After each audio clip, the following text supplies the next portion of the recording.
ஒரு வன்னியரை பொது தொகுதி எடுத்திருக்கிறோம். ஒரு பட்டியல் சமூகத்துக்காரனே ஒரு பொது தொகுதி நின்று ஜெயிக்க வைத்திருக்கிறோம் அப்படின்னா அது ஒரு சாதனை. எல்லாரும் பொது தொகுதியில் எல்லாரும் பொது ஆளுகள் தான் நிற்க வைக்க போகிறாங்க.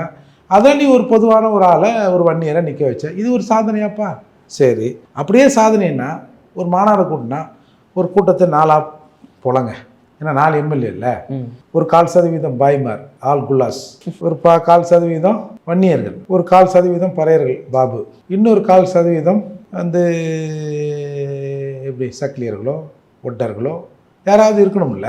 ஆனால் வரது முழுக்க 199 பேர் பறையர்கள். எங்களை வச்சு இந்த டிமாண்டிங் கெப்பாசிட்டிக்கு நீ போயிட்டு நீ ஒரு பொது தலைவர்ன்ற, எல்லா ஜாதிக்காரனும் இது உள்ளே இருக்கிறான்ற, எல்லா ஜாதிக்குமான பிரதிநிதித்துவம்ன்ற, அப்புறம் பார்த்தா நீ எல்லா ஜாதிக்கும் பிரதிநிதித்துவம் கொடுக்குற, எப்போ பறையருக்கான பிரதிநிதித்துவம் எங்கேயா அப்படின்னு கேட்டால் ஒரே ஒரு ஆள் பனையூர் பாபு இருக்கார், போதாதா அப்படின்னு சொல்கிற. சரி, அது உங்கள் இஷ்டம். ஆனால் இந்த கட்சி வளர்ந்து இந்த டிமாண்டிங் கெப்பாசிட்டிக்கு வர அளவுக்கு பாய்மாரோ வன்னியர்களோ இல்லை சக்கிலியர்களோ இல்லை ஒட்டர்களோ இல்லை குதிரை ஒன்னார்களோ யாராவது இதில் வேலை செஞ்சுருக்கணும்ல. 1,00,000 குதிரை ஒன்றா இருக்கிறான், ஏன் என்ன வேடிக்கை கட்டுற? ஓகே, சக்கிலியரும் ஒட்டரும் சேர்ந்து 1,00,000 பேர் இருக்கிறாங்க ஒரு எம்எல்ஏ, ஓகே. அப்படி இல்லையே.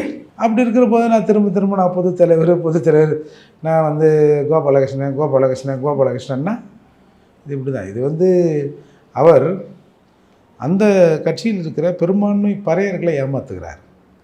பறையணுவா மூளைக்கட்டு போய் அண்ணா சொல்லத்தெல்லாம் சரி, பறையர்லேயே யாராவது வந்தால் எப்போ ஒரு 4 ஃபோனை போடுங்களம்மா அவனுக்கு அப்படின்னா ஃபோனை போட்டு எங்கள் அம்மாவை திட்டுறது அவங்க அம்மாவை திட்டுனா அவனுக்கு தெரிய மாட்டேங்குது, எங்கள் அம்மா ஒரு மாதிரினா அவங்க அம்மா ஒரு மாதிரினா அவனுக்கு தெரிய மாட்டேங்குது. என்ன பண்ணுறது? அதால் அவர் தன்னை ஏமாற்றி கொள்ள அவர் தெளிவாக தான் இருக்கார். கூடியிருக்கிற பறையர்களை அவர் ஏமாத்துகிறார், அவ்வளோதான் அதில்.